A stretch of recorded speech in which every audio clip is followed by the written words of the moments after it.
Based on these unprecedented times that we're all living in with the pandemic, our customers are coming to us looking for more creative solutions with much quicker turnarounds.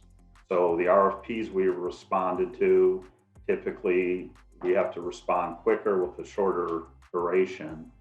And what they're really looking for is more creative solutions, more customizations than they would typically ask for, because they're trying to get creative to solve the inefficiencies and problems they're having within their own supply chains.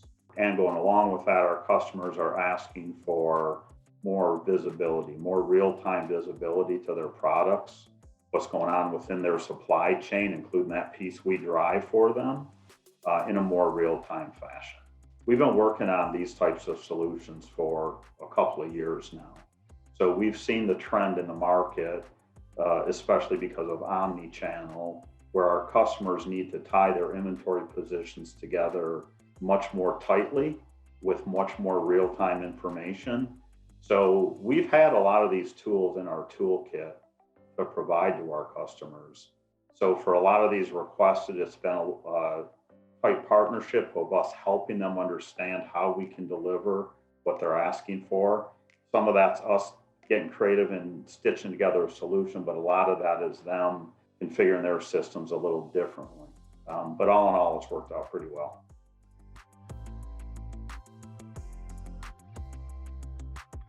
I really think it's their inability to stick to their roadmaps based on this massive disruption in supply chains. Some of it because of the pandemic, some of it because of the political climate and the sanctions between the different countries, tariffs, et cetera. Global supply chains have seen a lot of spikes this year that were really unprecedented. And because of that, similar to the previous dialogue, our customers are coming to us with needs that are different than they had predicted 6 months ago, 3 months ago, a year ago. So we've had to flex up and down. We've had to move customers between buildings, move fleets around, et cetera. And, luckily, because of our real estate position, the size of our fleets, NFI was well positioned to help those customers. And the way we've put our technology in place, we're able to flex those things up and down pretty easily. So that's probably the biggest challenge we're seeing out in the marketplace. And once again, we were well positioned to react to it.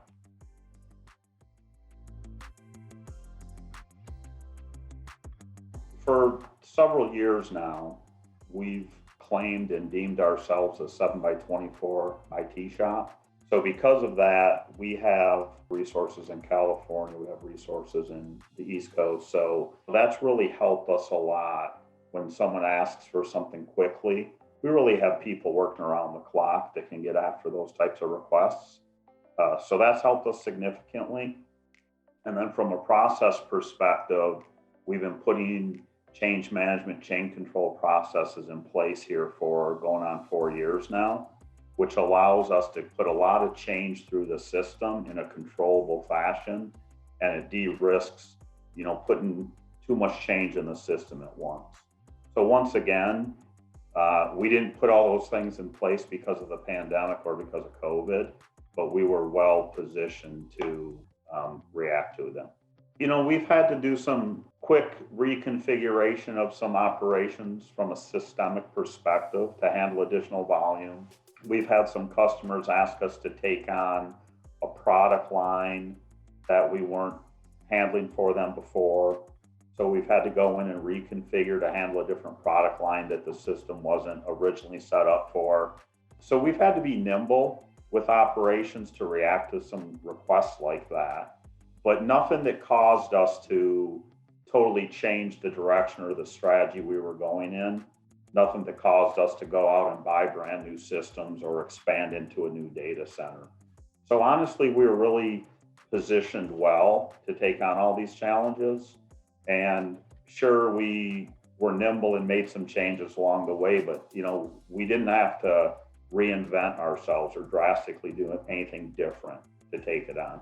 This concept of having real-time visibility and having real good control of where the customer's product is, not only from a real-time perspective of where their box is right now or their truck is right now. Also, forward-looking visibility in from a forecasting perspective for the whole piece of supply chain that NFI is in charge of or controls. So I think we're very well positioned to do that.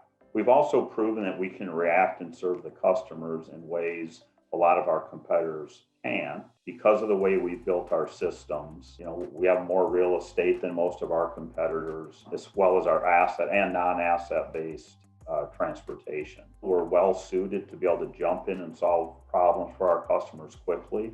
And that's really a merge of our operational capabilities, our asset capabilities, and our technology capabilities.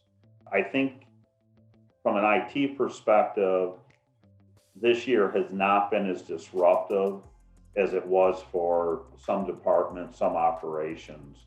Everyone quickly adopted to a work from home culture.